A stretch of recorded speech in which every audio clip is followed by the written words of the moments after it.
Human Geography, 7th edition, Chapter 3, Geographies of Population and Migration. China, the world's most populous nation, has also been the most aggressive when it comes to controlling its size through legislative means. In 1979, China introduced a policy requiring couples from China's ethnic Han majority to have only one child. The law continues to be in effect, though there are exceptions, such as would-be parents who are also both single children. There are also special benefits for parents who conform to the one-child policy. They receive longer maternity leave. For example, the policy was meant to stabilize a rapidly growing population beginning in the late 1970s, and it has been successful in preventing some 250 million births. And yet the policy has not been an absolute success. One negative outcome of the one-child policy is resulted in an unbalanced sex ratio, as many Chinese parents have exercised a preference for sons, especially after 1986, when ultrasounds and abortions became more widely available, and chose to have sex selection abortions to ensure that choice until 1994, when prenatal screening was banned, due in large part to the one-child policy, new technologies, and cultural preferences. The National Bureau of Statistics reports that by 2020, Chinese men between the ages of 20 and 40 will outnumber women by 24 million in a country where there is at least numerically a huge number of eligible marriageable age men. Heterosexual women would seem to be an inviolable position, and yet many women in their 20s and early 30s appear to be rejecting marriage, or at least putting it off, resulting in what China's State Council calls a threat to social stability. Excuse me. In China, young women who are not married by the time they are 27 are shengniu, literally leftover women. Yet, contrary to what the term might suggest, leftover women are highly educated, progressive in their thinking, and have well-paying and interesting professional employment. In theory, such women should seem as highly attractive marriage partners, but many of them report they can't find men who are accomplished, who want to support their continued career success.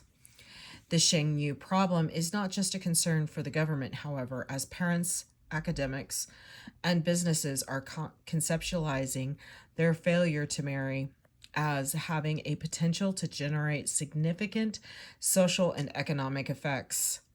From driving down real estate prices on homes to luring married men into affairs, even popular culture reflects the concern around Shengyu, where television shows like The Price of Being a Shengyu, Go Shengyu, and even Shengyu Get Crazy capture a national preoccupation with encouraging smart, successful heterosexual women to find a man. The real problem may lie in sexism, or more specifically in men wishing to be the dominant partner in a marriage. This leads to a phenomenon in which A-grade men marry B-grade men, or B-grade women. B-grade men marry C-grade women, and C-grade men marry D-grade women. Only A-grade women and D-grade men can't find partners, observes Ninlin, host of a popular Shanghai matchmaking television show. It may be that official social and cultural pressures on Shengyu are having an effect that will itself have other effects. In 2013, by Age 35, 90% of Chinese women were married, and yet National Health and Family Planning Commission figures indicate that marriages between couples in their 30s are most fragile, meaning they are more likely than marriages between couples in their 20s, 40s, or otherwise to end in divorce. Population geographers are interested in situations like the Xingyu because they illustrate the great variety that exists across the world and even across cities and neighborhoods in the forces that shape birth, death, and human movement. How do the Xingyu in China compare to similar 20 something women in the United States? Or how do the same women in New York City compare to those in rural South Africa, where the AIDS epidemic is 4 times more likely to affect women between the ages of 15 and 24 than men in the same age cohort because of poverty, violence against women, cultural factors that promotes intergenerational sex, and a whole host of other factors. In this chapter, we explore these sorts of questions and others at the same time that we discuss the tools that demographers, population experts, including geographers, use to comprehend population differences and similarities that exist across countries and even across town. The Demographer's Toolbox. Demography, the study of the characteristics of human populations, is an interdisciplinary undertaking. Geographers study population to understand a real distribution of Earth's peoples. They are also interested in the reasons for and the consequences of the distribution of population from the international to the local level. Using many of the same tools and methods of analysis as other population experts, geographers think of population in terms of places that populations inhabit as well they consider population in terms of the way that places are shaped by populations and in turn shape the populations that occupy them. Censuses and vital records. Population experts rely on a wide array of instruments and institutions to carry out their work.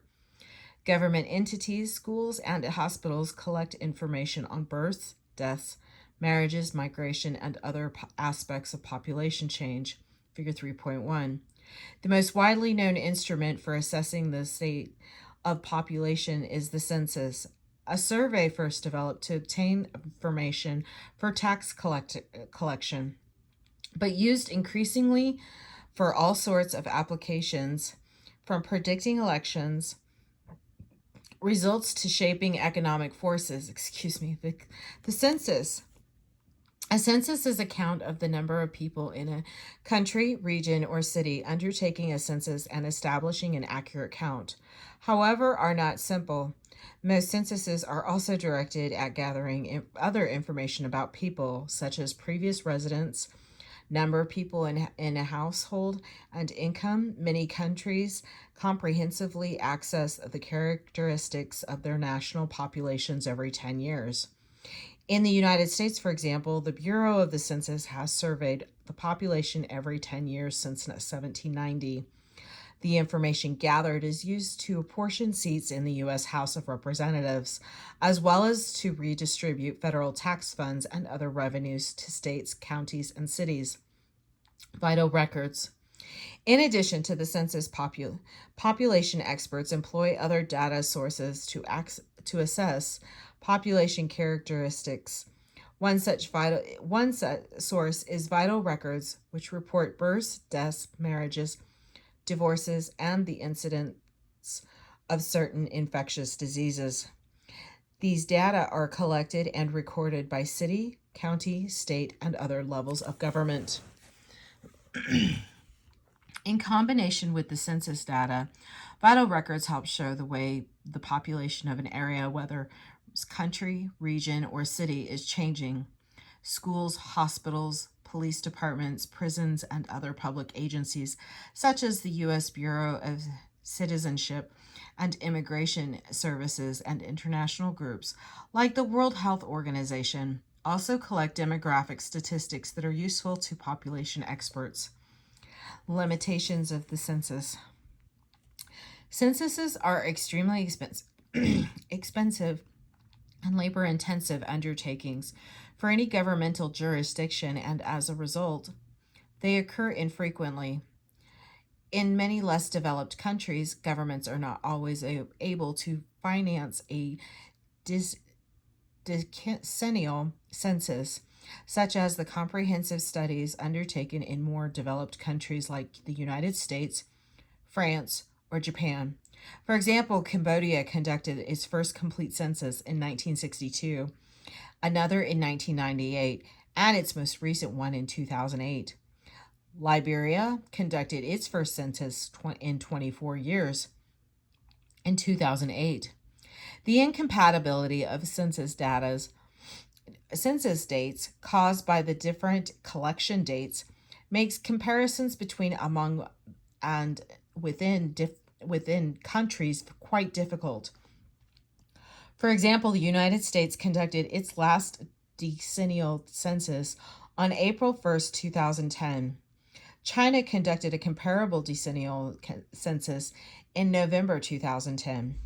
Its sixth nationwide census, the difference in collection times between the two censuses makes comparisons difficult, especially because processes such as international migration can have a significant impact on the actual numbers. Despite the massive and costly efforts to count population around the world, no census is entirely comprehensive. All censuses tend to underrepresent non-mainstream kinds of households.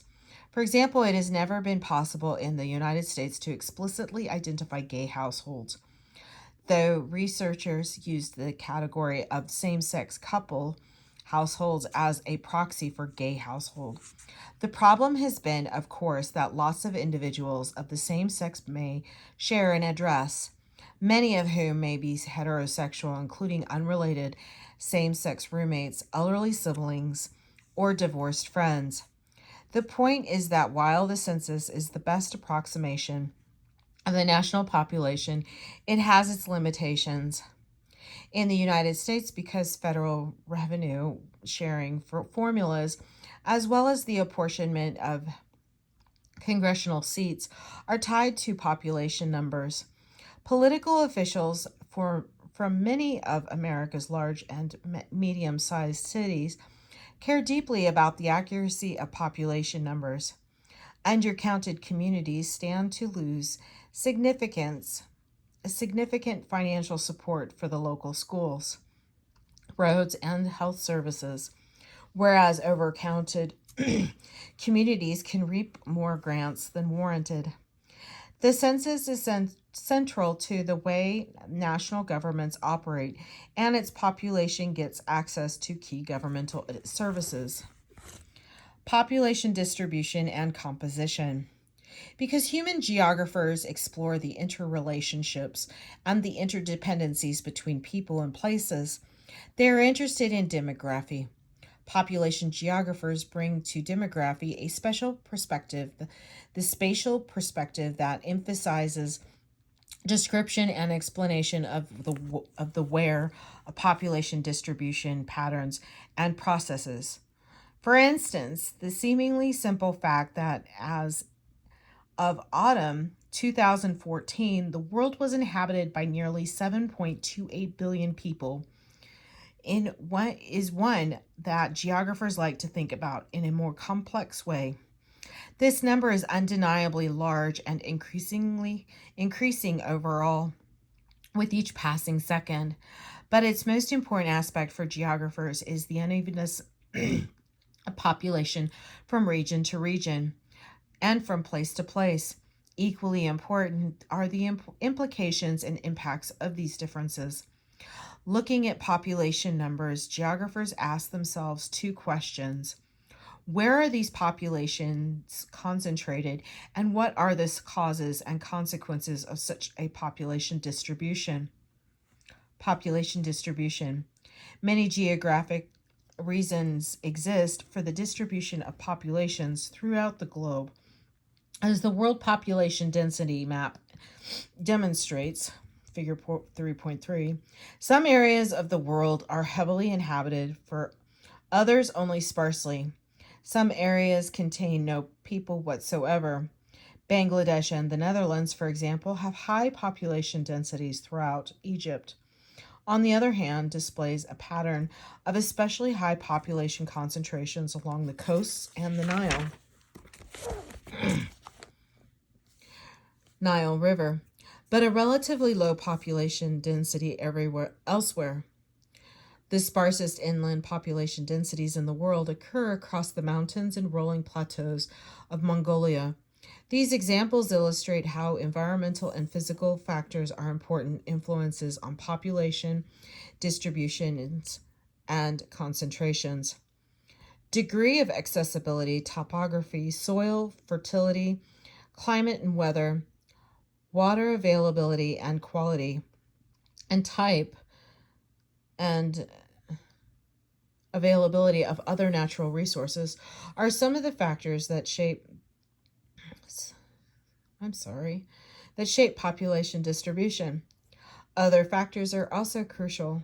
First and foremost are a country's political and economic experiences and characteristics. For example, the high population concentrations along Brazil's Atlantic coast date back to the trade patterns set up during the Portuguese colonial control in the 16th and 17th centuries. Another important factor is culture as expressed in religion, tradition, or historical experience. One of the key reasons cities like Medina and Mecca in the Middle East possess relatively large population concentrations is because they are Islamic sacred sites. Table 3.1 lists population estimates in terms of continental distributions. Asia is far and away the most populous continent. Running a distance second and third are Africa and Europe. The population clusters that take shape across the globe have a number of physical similarities. Almost all of the world's inhabitants live on 10% of the land. Most live near the edges of land masses, near the oceans or seas, or along rivers with easy access to navigable waterway. Approximately 90% live north of the equator, where the largest proportion of the total land area, 63%, is located. Finally, most of the world's population lives in temperate, low-lying areas with fertile soils. Population numbers are significant not only on a global scale. Population concentrations within countries, regions, and even metropolitan areas are also important.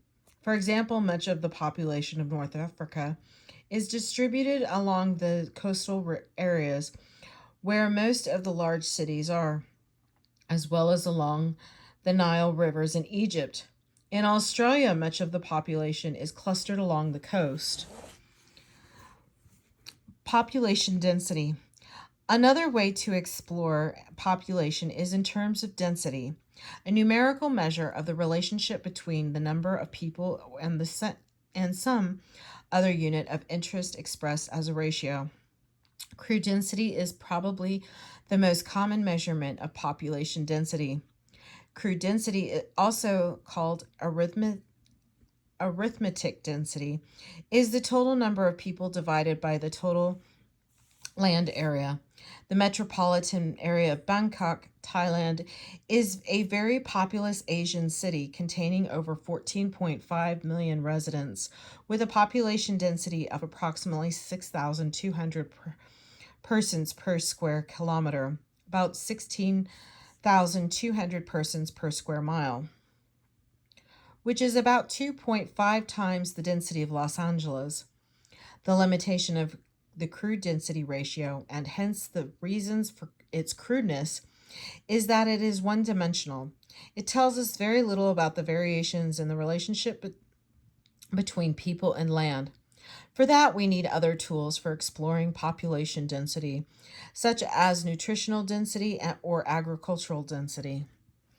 Nutritional density is the ratio between the total population and the amount of land under cultivation in a given unit of area.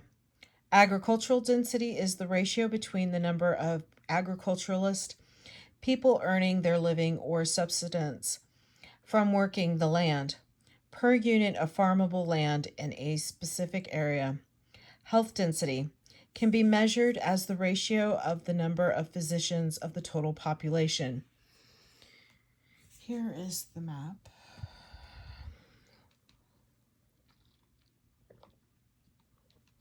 And the table.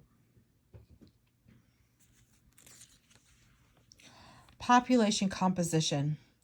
In addition to exploring patterns of distribution and density, population geographers also examine population in terms of composition, that is, the subgroups that constitute it. Understanding population composition enables geographers to gather important information about population dynamics.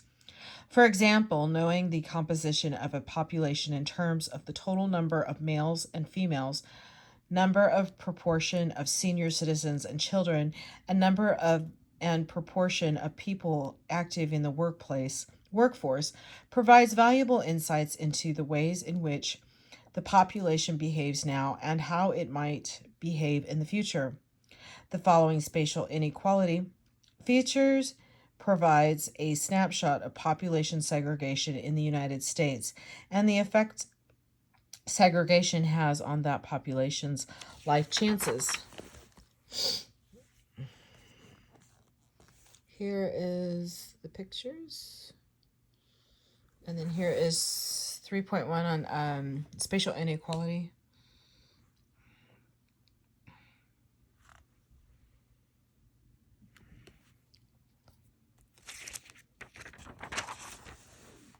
And then here's the second part of that.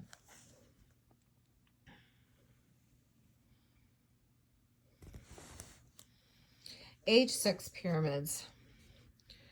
Aerial distributions are not the only way that demographers portray population distributions. To display variations within particular subgroups of a population or with respect to certain descriptive aspects such as births or deaths, demographers also use bar graphs displayed both horizontally and vertically. The most common way for demographers to graphically represent the composition of the population is an age-sex pyramid, which is a representation of the population based on its composition according to age and sex. An age-sex pyramid is actually a bar graph displayed horizontally. Ordinarily, males are portrayed on the left side of the vertical axis and the females on the right. Age categories are ordered sequentially from the youngest at the bottom of the pyramid to the oldest at the top. By moving up or down the pyramid, one can compare the opposing horizontal bars in order to assess differences in frequencies for each age group. Age-sex pyramids allow demographers to identify changes in the age and sex composition of populations. For example, an age-sex pyramid depicting Germany's 2000 population clearly revealed the impact of the two world wars, especially with regard to the loss of large numbers of males of military age and the deficit of births during those periods. Demographers called population groups like these cohorts. Population cohort. A cohort is a group of individuals who share a common temporal demographic experience. A cohort is not necessarily based only on age. However, cohorts may be defined based on criteria such as time of marriage or time of graduation. In addition to revealing the demographic implications of war or other significant events, age-sex pyramids can provide information necessary to assess the potential impacts that growing or declining populations might have. The shape of an age-sex pyramid varies depending on the proportion of people in each age cohort. The pyramid for the peripheral countries, shown in Figure 3.8, reveals that many dependent children ages 0 to 14 exist relative to the rest of the population. The considerable narrowing of the pyramid toward the top indicates that population has been growing very rapidly in recent years. The shape of this pyramid is typical of a peripheral countries with high birth rates and low death rates. Serious implications are associated with this type of pyramid. First, in the absence of high productivity and wealth, resources are increasingly stretched to their limit to accommodate even elemental schooling, nutrition, and health care for the growing number of children.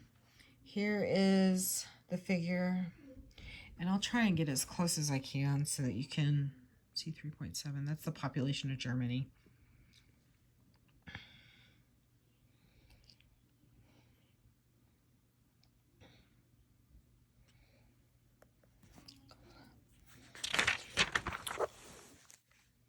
Furthermore, when these children reach working age, a large number of jobs will have to be created to enable them to support themselves and their families.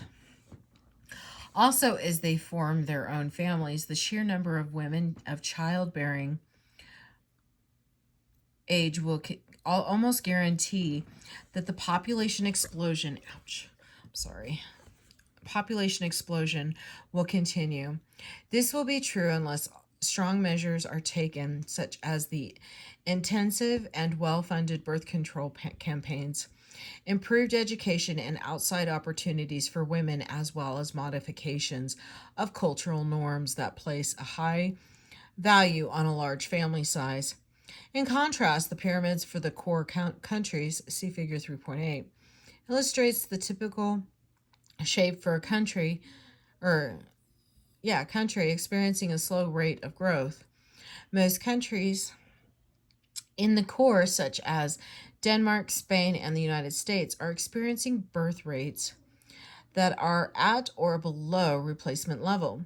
Thus, the pyramid is very columnar, hardly a pyramid at all. People are equally distributed among the cohorts. Through the base is perceptibly narrower in all these countries. However, high levels of production and wealth, combined with low birth rates, translate into a generally greater capacity to provide not only high levels of health, education, and nutrition, but also jobs. As those children grow up and join the workforce, visualizing Geography 3.1 provides some insights into educational trends among young people. Their possible effect on the future of wealth and level of production suggests that globalization will continue to be significant. It is important to note that age-sex pyramids can be constructed at any level, from the national to the neighborhood. Figure 3.9 is an age-sex pyramid from Tompkins County, New York. Cornell University is located there. A critical aspect of the population pyramid is the dependency ratio, which is a measure of the economic impact of young and old on the more economically productive.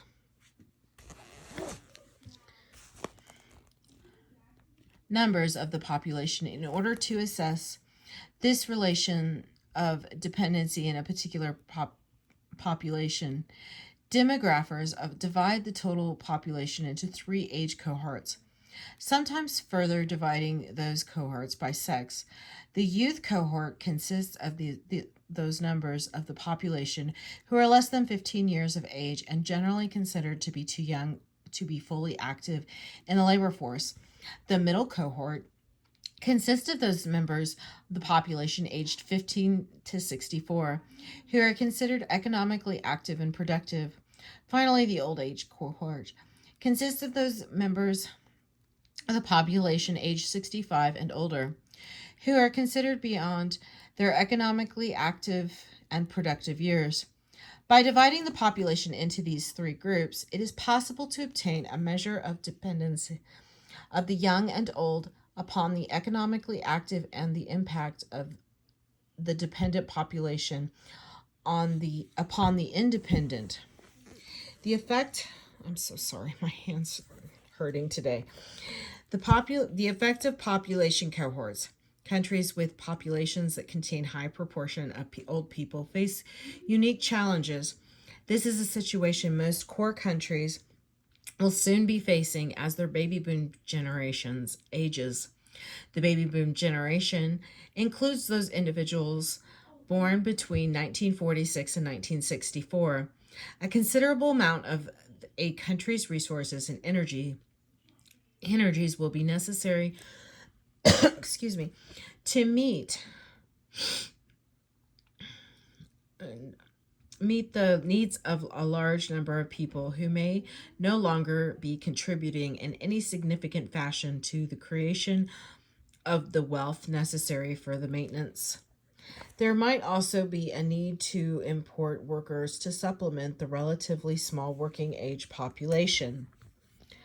Similarly, knowing the number of women of childbearing age in a population along with other information about their status and opportunities can provide valuable information about the future growth potential of that population. For example, populations in core countries like Denmark, which has small number of women of childbearing age relative to the total population size, but with high levels of education, socioeconomic security, and wide opportunities for work outside the home, will generally grow very slowly, if at all. Peripheral countries like Kenya, on the other hand, where a large number of women of childbearing age have low levels of education and socioeconomic security, and relatively few employment opportunities, will continue to experience relatively high rates of population growth. Barring unforeseen changes, the variety that exists within a country's population shapes the opportunities and challenges it must confront nationally, regionally, and locally. Understanding population composition then not only tells us about the future demographics of regions, but is also quite useful in the present.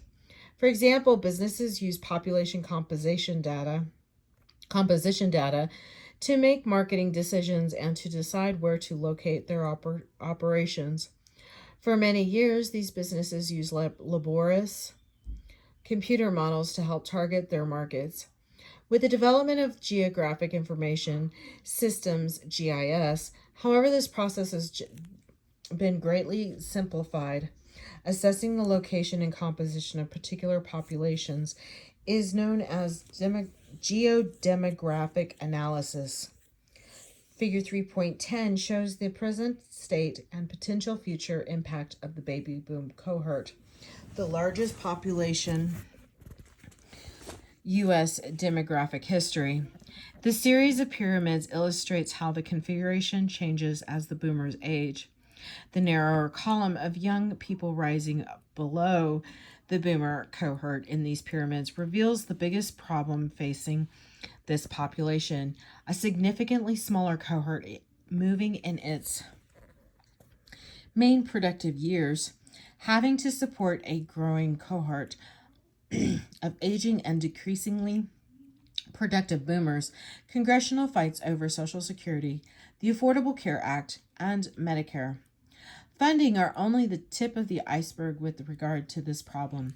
Here is the figure 3.9, 1960.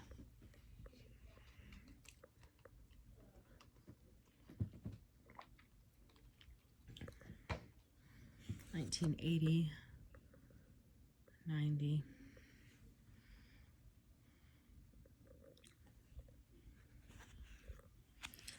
This is 2020.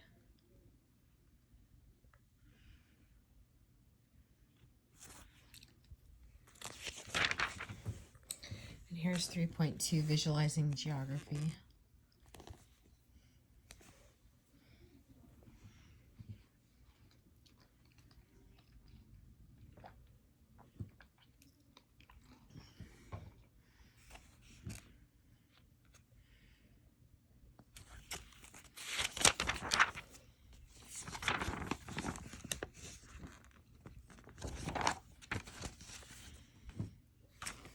Sorry about that. The baby boom demographically dominated the last half of the 20th century, but its influence will wane by the end of the first half of the new one. Population dynamics and processes. In order to arrive at an understanding of population growth and change, experts look first at two significant factors: fertility and mortality. Birth and death rates are important indicators of a region's level of development and its place within the world economy. To understand population growth overall, however, they must also look at the movement of population. A simple equation for calculating population growth is G equals B minus D plus parentheses I minus E, where G growth equals B births minus D deaths plus I immigration minus E immigration. We look at each of these key population dynamics in turn. Birth or fertility rates. The crude birth rate, CBR, is the ratio of the number of live births on a single year for every 1,000 people in the population. The crude birth rate is indeed crude because it measures the birth rate in terms of the total population and not with respect to a particular age-specific group or cohort. For example, as of 2013, the CBR for the entire population of Canada was 11, but when we break at that large population into subsections, we find birth rates varying across age groups quite significantly. For Canadian women aged 20 to 24, the CBR was 45.7. For 25 to 29 years, it was 95.2. For 30 to 34 years, it was 105.9 to 35 to 39 years old. It was 52.3. Clearly, differences exist when we look at specific groups and especially at age cohorts at their reproductive peak. Although the level of economic development is a very important factor shaping the CBR, other than often equally important influences also affect it. In particular, it may be heavily influenced by the demographic structure of the population as graphically suggested by age-sex pyramids. In addition, an area's CBR is influenced by women's educational achievement, religion, social customs, and diet and health, as well as by politics and civil unrest. Most demographers also believe that the availability of birth control methods is critically important to a country's or a region's birth rate. A world map of the CBR shows high levels of fertility in most of the periphery of the world economy and low levels of fertility in the core. The highest birth rates occur in Africa, the poorest region in the world. Total fertility rate. The crude birth rate is only one indicator of fertility and, in fact, is somewhat limited in its usefulness, revealing very little about the potential of future fertility levels. Two other indicators formulated by population experts, the total fertility rate and the doubling time, provide more insight into the potential of a population. The total fertility rate, TFR, is a measure of the average number of children a woman will have throughout the years that demographers have identified as her childbearing years, approximately ages 15 through 49, whereas the CBR indicates the total number of birth rates per 1,000 people in a given year. The TFR is a more predictive measure that attempts to portray what birth rates will be among a particular cohort of women over time. A population with a TFR of slightly higher than 2 has achieved replacement level fertility. This means that the birth rates and death rates are approximately balanced, and there is a stability in the population. Closely related to the TFR is the doubling time of the population. The doubling time, as the name suggests, is a measure of how long it will take the population of an area to grow to twice its current size. A country whose population increases at 1.8% per year will have doubled in about 40 years. In fact, world population is currently increasing at this rate. By contrast, a country whose population is increasing 3.18% annually will double in only 22 years. The doubling time for Kenya, birth rates, and the population dynamics we can project from them, however, tell us only part of the story of the potential of the population for growth. We must also know the death or mortality rates. Countering birth rates and shaping overall population numbers and composition is the crude death rate, CDR. The ratio of the number of deaths in 1 year to every 1,000 people in the population, as with crude birth rates. Crude death rates often roughly reflect levels of economic development. Countries with low birth rates generally have low death rates. Although is so often associated with economic development, CDR is also significantly influenced by other factors. A demographic structure with more men and elderly people, for example, usually means higher death rates. Other important influences on mortality include healthcare availability, social class, occupation, and even place of residence. Poorer groups in the population have higher death rates than the middle class. In the United States, coal miners have higher death rates than the school teachers, and urban areas often have higher death rates than rural areas.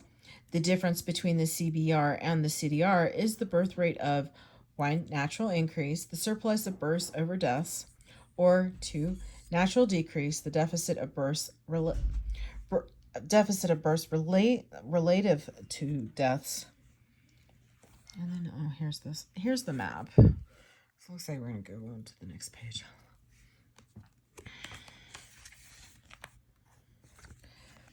The infant mortality and life expectancy. Death rates can be measured for sex and age cohorts. One of the most common measures is the infant mortality rate.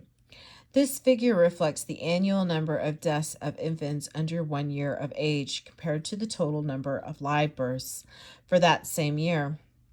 The figure is usually expressed as the number of deaths during the first year of life per 1,000 live births. The infant mortality rate has been used by researchers as an important indicator both of the adequacy of a country's healthcare system and of general population's access to healthcare. Global patterns show that infant mortality rates are high in the peripheral countries of Africa and Asia, and low in the more developed countries of Europe and North America. Generally, the Corps' low rate reflects adequate maternal nutrition and the wider availability of healthcare resources and personnel. However, when patterns are examined at the level of countries, regions, and cities, infant mortality rates are not uniform. In the United States, for example, Blacks, as well as other ethnic minorities in urban and rural areas, suffer infant mortality rates that are twice as high as the national average. In East Central Europe, Bulgaria has a 7.8 per 1,000 infant mortality rate, while Czechia has a rate of 2.6 per 1,000. In Israel, the infant mortality rate is 3.5, and in the neighboring Palestinian territories, it is 20. I think I did this. When war or political strife is introduced into the equation, the infant mortality rate skyrockets, as the Palestinian example illustrates more dramatic However, is that during the height of the Iraq War, Iraq had a rate of 184 infant deaths per 1,000 live births. Today, the rate is 28, with the rate of surrounding countries such as Saudi Arabia 16 and Oman 9. Yemen, a poor country that is also experiencing high levels of civil strife, has a rate of 72. Global patterns often mask regional, local, and even neighborhood variation in mortality rates of both infants and other population cohorts. Related, the infant mortality and the crude death rate is life expectancy. The average number of years is a newborn infant can expect to live.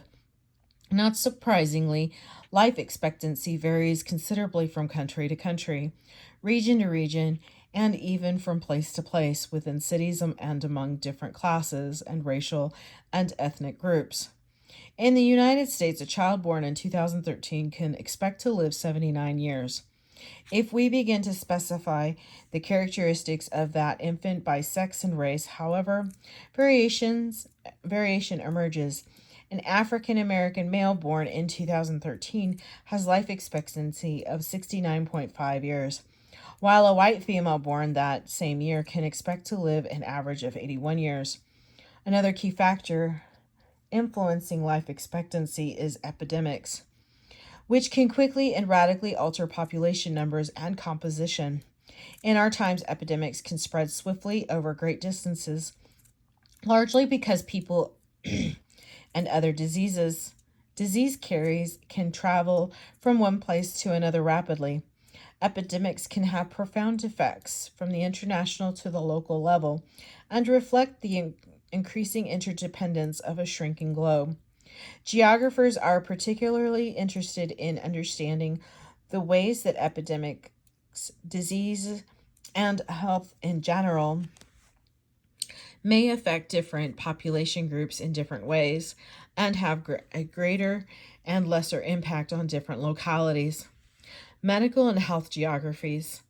Medical geography is a subarea of the discipline that specializes in understanding in spatial distribution and extent of disease and illness, as well as healthcare across and delivery. The perspective tends to start from the existence of disease and then uses quantitative approaches such as disease mapping to understand its spatial distribution and diffusion. In contrast, health geography starts with health as an initial condition and focuses on the dynamic relationship between health, people, and place. For example, health geographers consider race, class, ethnicity, and gender and how it affects or is affected by place, whereas medical geographers explore the spatial manifestation of disease change. Old diseases are returning, tuberculosis, new diseases are emerging, Ebola, and other diseases are spreading beyond their previous boundaries, dengue fever. Health geographers look to understand how social inequalities, environmental factors, or significant transformations in economies, such as changing agricultural practices from traditional rice crops to GMO genetically modified organism crops in India, can lead to health inequalities for particular populations. Health geographers are also interested in alternative medicine and what it means to have healthy places in which to live. Here is the map.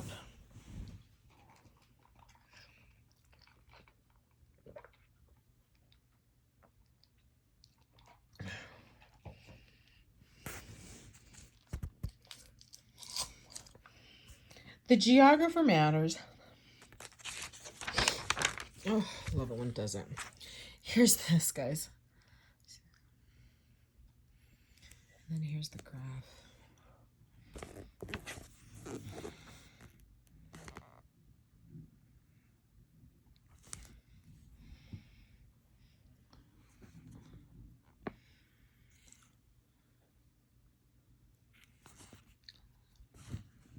There you go.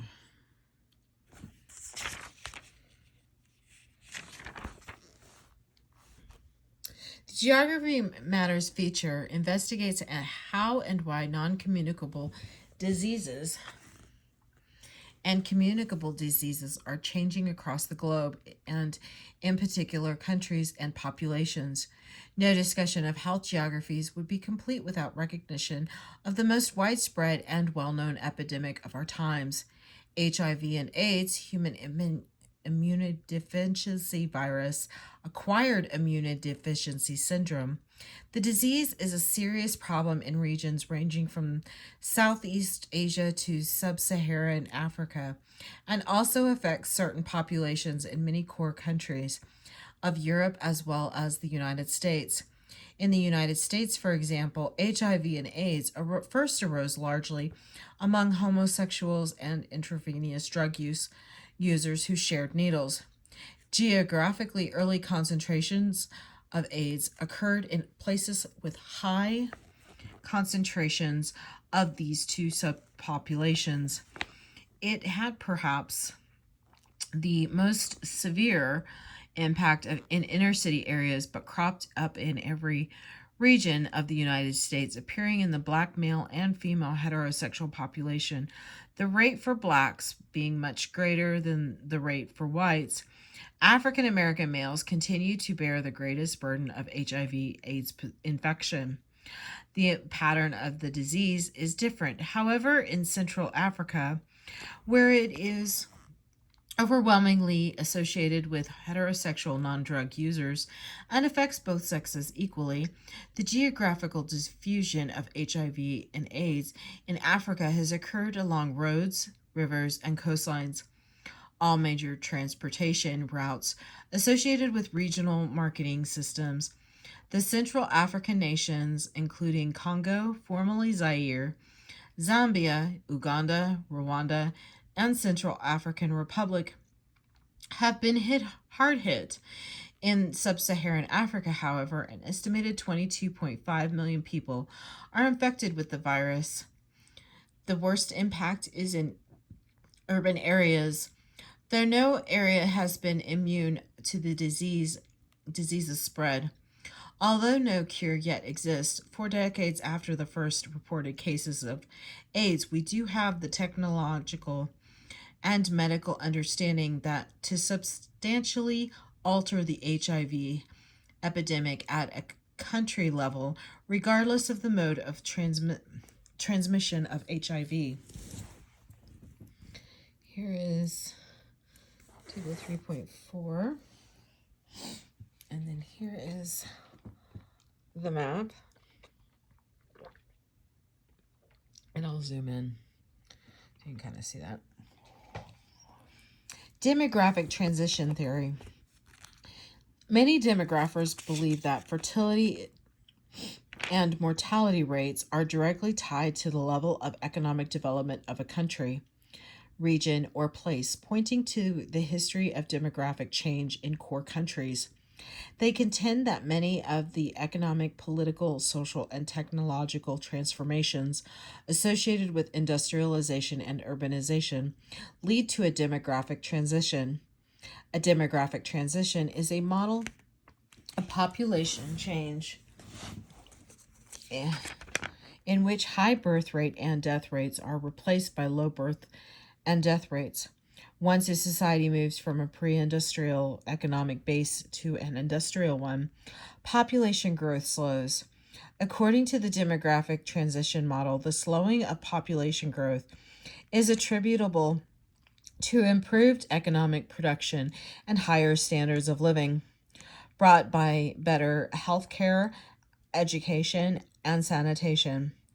As Figure 3.17 illustrates, the high birth rate and death rate of the pre-industrial phase, phase 1, are replaced by the low birth rate and death rates of the industrial phase, phase 4, only after passing through the critical transitional phases of steady birth rates and falling death rates, phase 2, and, then more moderate rates, phase 3, of natural increase through birth, not migration. This transitional phase of rapid population growth is the direct result of early and steep declines in mortality at the same time that fertility remains at levels characteristics of a place that has not yet been industrialized. Importantly, a new phase 5, appears to be emerging that is shown with a question mark on the model. This phase, which we are witnessing in a few countries in the developed world, has death rates slightly exceeding birth rates, leading to a slow but overall decline in population. Countries in this phase include Germany and Italy. The demographic trap. Some demographers have observed that many peripheral and semi peripheral countries appear to be stalled in the transitional phase. Caught in a demographic trap, despite a sharp decline in mortality rates, most peripheral countries retain relatively high fertility rates. The reason for this lag in declining fertility rates relative to mortality rates is that while societies have developed new and more effective methods for fighting infectious diseases, social attitudes about the desirability of large families are only recently changing. Although the demographic transition of model is based on actual birth and death rate statistics, many populations, geographers, and other population experts question its applicability to all places and all times. Although the model adequately describes the history of population change in the core countries of the world, it appears less useful for explaining the demographic histories of countries and regions in the periphery. Its significance has therefore been contested. Among other criticisms, and it is that industrialization, which according to the theory is central to moving from phase 2 to phases 3 and 4, is seldom domestically generated in the peripheral countries. Instead, foreign investment seems to drive peripheral industrialization. As a result, the features of the demographic change, such as high living standards witnessed in the core countries where industrialization was largely a result of internal capital investment, have not been as dramatic in many peripheral countries. Education, women, and demographic transformation. One factor that very clearly leads to demographic change is the education of women. Demographers have shown that the education of women is likely to increase the pace of the transition from phase 2 to 3 because of its impact on fertility and mortality. It has been statistically demonstrated that better educated women have fewer and healthier children and have better health themselves as compared with women who have little or no education. Studies undertaken by population geographers and others have found that the first generation of mothers with education are affecting a complex process in the transformation of the attitudes of whole communities with respect to reduced family size. Still, there are significant differences among and within regions with respect to fertility rates. In general, the data show that in Africa and parts of Asia, the literacy rates for girls are low and fertility rates remain high, whereas in Latin America and the Caribbean regions, by contrast, universal literacy and equal education rates for men and women have been achieved and fertility rates have declined. In short, education, and in particular, the education of women, plays a very important role in the demographic change. Population movement. In addition to the population dynamics of death and reproduction, the third critical influence on population is the movement of people from place to place. Individuals may make far-reaching international and inter-regional moves, or they may simply move from one part of a city to another. For the most part, mobility and migration reflect the interdependence of the world system. For example, global shifts in industrial investment result in local adjustments to those shifts as populations move or remain in place in response to the creation or disappearance of employment opportunities. Mobility and migration. One way to describe such movement is by the term mobility, which is the ability to move from one place to another, either permanently or temporarily. Mobility may be used to describe a wide array of human movement, such as a daily commute from suburb to city, or a move from one side of the globe to the other. Mobility is a term that is meant to capture the capacity of an individual or a population to move. The second way to describe population movement is an actual term in terms of an actual action, not just capacity to take an action. The term used for this movement is migration, long distance move to a new location. Migration involves a permanent or temporary change of residence from one neighborhood or settlement to another.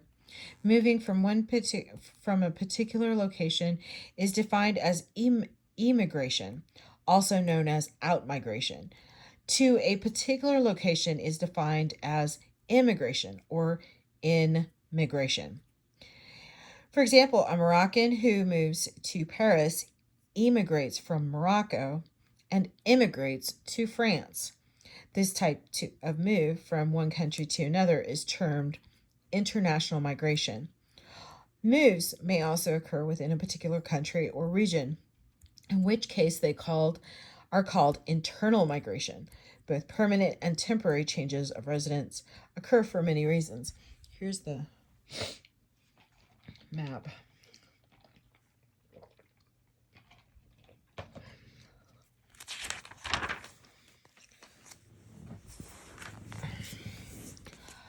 But most often involve a desire for economic betterment or an escape from adverse political conditions such as war or oppression. Documenting and explaining migration. Governments are concerned about keeping track of migration numbers and rates, as well as the characteristics of the migrant populations, because these factors can have profound consequences for political, economic, and cultural conditions on national, regional, and local levels. For example, a peripheral country that has experienced substantial out-migration of highly trained professionals such as the Philippines or Ukraine may find it difficult to provide needed services such as healthcare. Benefiting from low labor costs are countries that have reached large numbers of low-skilled migrants willing to work for extremely low wages, such as the United States, Germany, and Israel. These countries may also face considerable social stress in times of economic recession when unemployed citizens begin to blame the immigrants for stealing their jobs of receiving welfare benefits. Demographers have developed several calculations of migration rates. The in-migration and out-migration rates provide the foundation for gross and net migration rates for an area under study. Gross migration rate refers to the total number of migrants moving into and out of a place, region, or country. Net migration refers to the gain or loss in the total population that area as a result of the migration. Push and pull factors. Migration rates. Why my leg keeps doing this? Migration rates, however, provide a small portion of the information needed to understand the dynamics of migration and its effects from the local to the national level. In general terms, migrants make their decision to move based on push factors and pull factors. Push factors are events and conditions that impel an individual to move from a location. They include a wide variety of possible motives, from the idiosyncratic such as dissatisfaction with the amenities offered at home to the dramatic such as war, economic dislocation, or ecological deterioration. Pull factors are forces of attraction that influence migrants to move to a particular location. Usually, the decision to migrate is a combination of both push and pull factors, and most migrations are voluntary. Involuntary migration, an individual chooses to move. Where migration occurs against the individual's will, push factors can produce forced migration. Oftentimes, the decision to migrate is a mixed one, reflecting both forced and voluntary factors. Forced migration, both internal and international, remains a critical problem in the contemporary world. These migrants may be fleeing a region or country for many reasons, but some of the most common are war, famine, often war induced, life threatening environmental degradation or disaster, or governmental coercion or oppression. And while refugees, individuals who cross national borders to seek safety and asylum, are a significant global problem, internally displaced persons, IDPs, the number of individuals who are uprooted within the boundaries of their own country because of conflict or human rights abuse, is also growing globally. See window on the world internal displacement. Here is the map for this section. Lots of pictures in this chapter.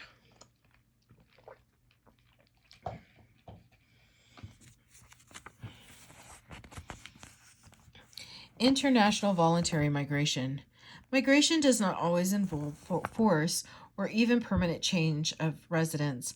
Voluntary migration can occur for any number of reasons, such as high wage differentials between places, better experience and job opportunities elsewhere, family links abroad, or local underemployment or unemployment conditions. But migrants are not free to simply travel wherever they wish, as significant laws about entry and staying govern migration in every country in the world. Some countries, such as the United States, have relatively open borders, meaning they are more willing than other countries to accept migrants. Migrants are regulated through strict laws and quota systems. Japan, by contrast, has some of the strictest immigration laws in the world. Japan's modern preference for cultural and geographical isolation can be traced back to the 17th century. Recently, however, the Japanese government announced plans to introduce an immigration system that awards visas to skilled foreign professionals. The reason for this change in sentiment is the expectation that Japan will need workers to fill the gaps caused by its shrinking population. Labor migration. Temporary labor migration has been an indispensable part of the world economic order and has at times been actively encouraged by governments and companies alike. Sending workers abroad is an important economic strategy for many peripheral and semi-peripheral countries. It lessens local employment, and it also enables workers to send substantial amounts of money to their families at home. This arrangement helps supplement the workers' family income and supports the dominance of the core in global economic activities. Receiving countries which have developed programs to facilitate the immigration of what have sometimes been called guest workers. Laborers given temporary visas to work for limited periods of time gain many of the benefits of working abroad that they otherwise would not have at home. These include higher salary and possibly better working conditions. It also might, however, occur under highly difficult working conditions such as estrangement of parents from... when it does that. I'm sorry, guys. Here's the window of the world.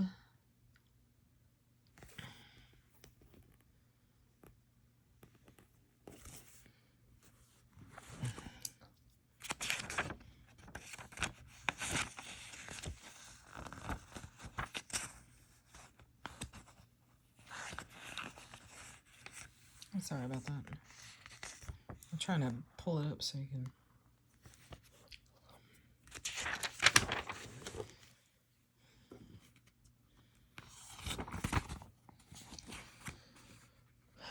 Their children left behind in the country of origin, as well as problems with employers that are not appealable through legislation that only protects citizens, etc. It should also be pointed out that labor migration is very likely to improve economic conditions of the employer as well as the community in which he or she lives. In the United States, the most controversial form of international voluntary migration is of undocumented workers.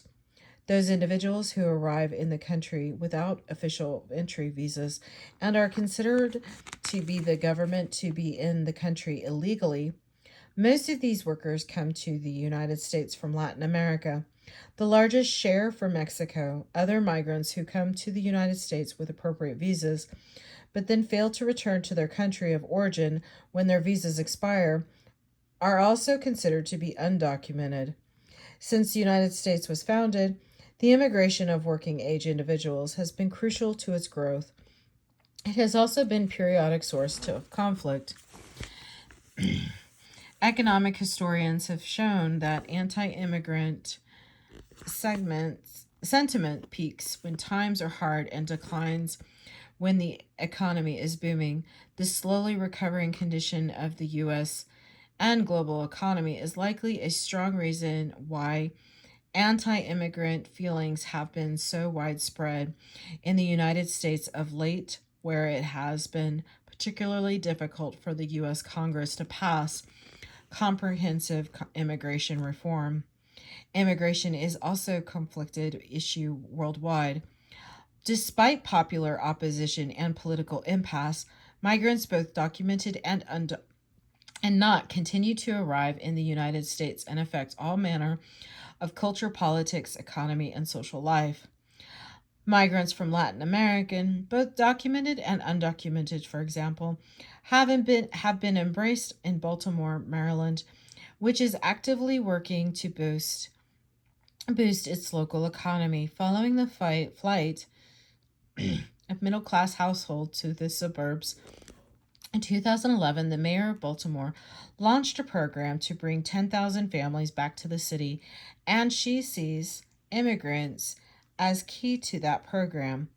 To facilitate a repopulation of the city, she signed an order prohibiting police and other city workers from asking people about their federal immigration status. She also publicly and very actively supported a bill, the Maryland Dream Act, which passed the state legislature. That bill provides undocumented migrants access to in-state tuition rates and state financial aid, a very strong incentive for families with aspirations for upward mobility to settle in Baltimore and other parts of Maryland. Contrast the welcoming situation for immigrants in Maryland with that of Arizona, where in April of 2010, state law SB 1070 was passed. The law augments federal immigration law by requiring certain non-citizens to register with U.S. government and makes it illegal for a non-citizen to be in Arizona if he or she is not carrying the required documents. It also restrains state or local government entities from restricting enforcement of federal immigration laws and cracks down on individuals sheltering, hiring, and transporting undocumented workers. In 2012, the U.S. Supreme Court nullified 3 of the 4 provisions of the Arizona law because they effectively usurped federal policy or interfered with federal enforcement. The court left in place the provision that allowed law enforcement to investigate a person's immigration status. An increasingly important category of international migrants, of transnational migrants, so-called because they set up homes and or work in more than one country. Sometimes these migrants are low-paid workers, as in the case of many migrants from the former Soviet Union who have taken up jobs in the unskilled sectors of manufacturing, agriculture, and the service economy in Europe.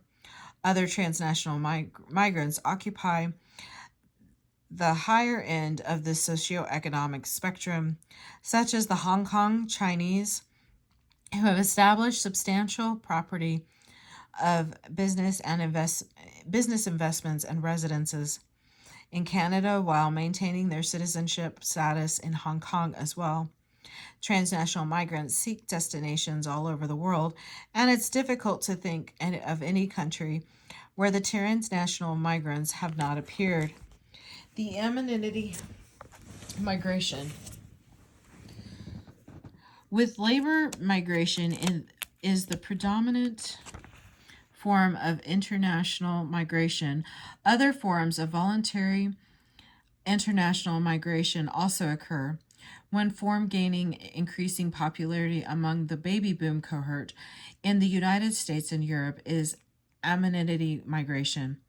This is a form of migration in which the migrant seeks not necessarily employment but cultural, environmental, or social benefits in a new country or city.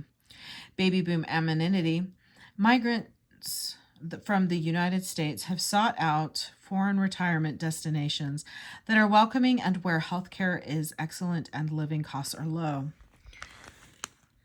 Costa Rica, Panama, and Mexico, just to name a few, have become attractive destinations for U.S. retirement migrants in search of a package of amenities. In Mexico, the most popular municipalities for these migrants are Chapala, Mexicali, Los Cabos, and San Miguel Allende. Through this type of amenity, migration is small and still growing. The effects on the migrants as well as the communities in which they live are significant.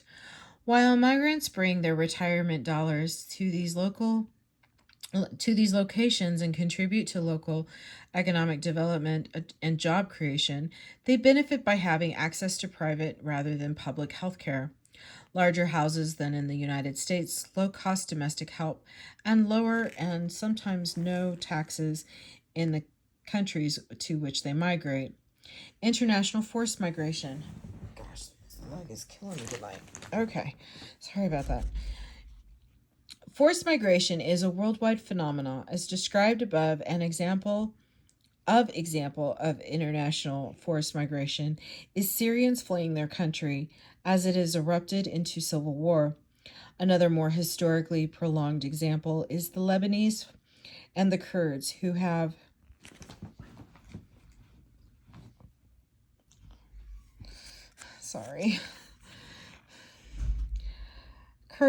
also been scattered widely throughout the globe because of war and civil strife. The 1975 through 1990 civil war and more recent violence in Lebanon have resulted in a particularly large number of immigrations. The failure of the Kurds to establish the autonomous state in the early 20th century led to their being split among Iran, Iraq, and Turkey. With a small minority in Syria, many Kurds have moved to different parts of the region or left it altogether.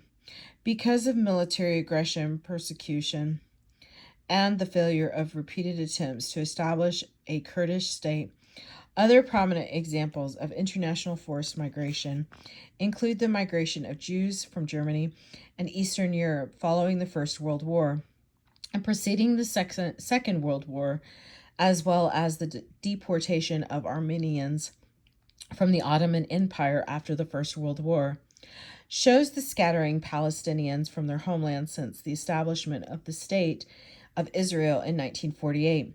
The refugees have been fleeing ongoing violence as well as discrimination and land dispossession. In other parts of the world, though, refugee populations are pouring across borders and creating difficult conditions for national governments. The wave of popular uprisings against decades-old dictatorships that first began in Tunisia in early 2011 has sparked the largest movement of migrants the world has seen since the Second World War. Many of these refugee populations have sought safe passage north to Europe, especially Italy, Spain, France, Greece, and Turkey, as well as south to adjacent counties in Africa south of the Sahel. Here is this map.